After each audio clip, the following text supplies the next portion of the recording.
Olá, eu sou o professor Gilmar e hoje nós vamos falar sobre a habilidade EM13LP48, que fala sobre a assimilação, sobre a ruptura de vários períodos da literatura brasileira. E o tema da aula de hoje é ruptura do lirismo no romantismo brasileiro. Vamos primeiramente explicar alguns conceitos desse título. O que nós entendemos por lirismo é a expressão dos estados do eu, da própria alma. Portanto, o texto lírico ele é primordialmente feito em primeira pessoa, tranquilo? Então, qual foi o movimento artístico que teve um grande destaque no lirismo? Foi o romantismo, principalmente no século XIX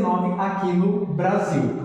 Então aqui nós vamos ver o quê? Nós vamos ver um quadro sobre as principais características do romantismo.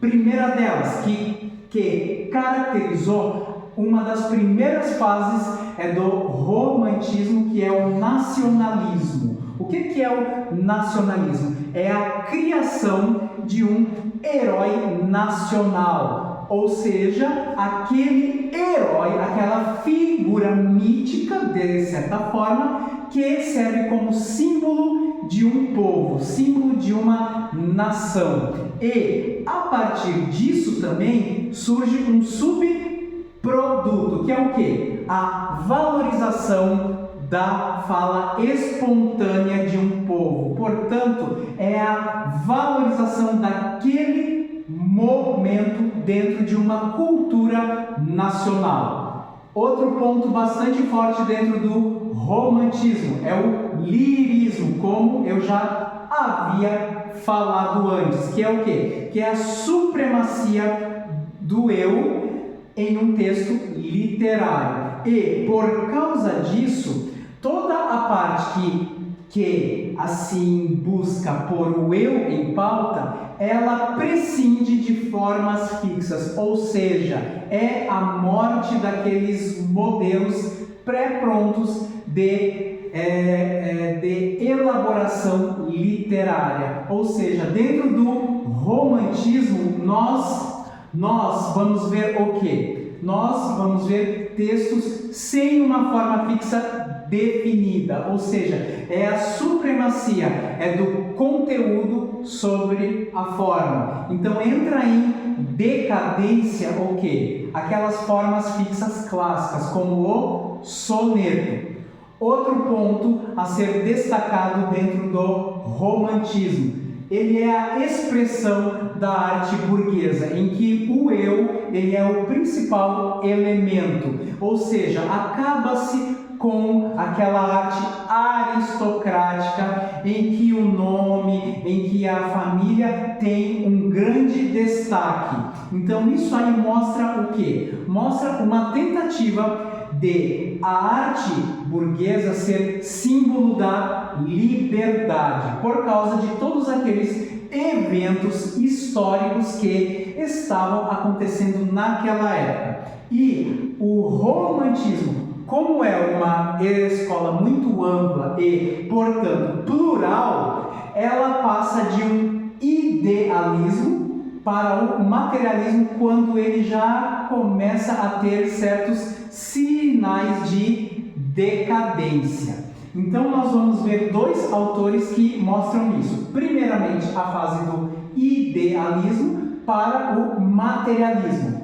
Aí, tem a perspectiva ali, Aí vocês vão dar uma pausa no vídeo para ler esses dois textos, em que um é aquele, eu deixo a vida como deixa o tédio, se uma pálida sombra de saudade. São o quê? Esse primeiro texto aqui, ele é um texto idealista. Por quê? Porque ele é um texto em que nada acontece nesse plano, em que tudo é o quê? Aspiração, apenas desejo de que algo aconteça. Agora, esse outro texto aqui, quando ela fala, é como estrela fria, ou seja, o eu, ele já pega e ele já se situa no nosso plano. Portanto, aqui nós temos o materialismo, que é o quê? Aquele texto em que as personagens, em que o cenário ele é palpável, e aqui nós temos o idealismo, quando é tudo metafísico, ou seja, está no plano mais sentimental e também espiritual de alguma coisa.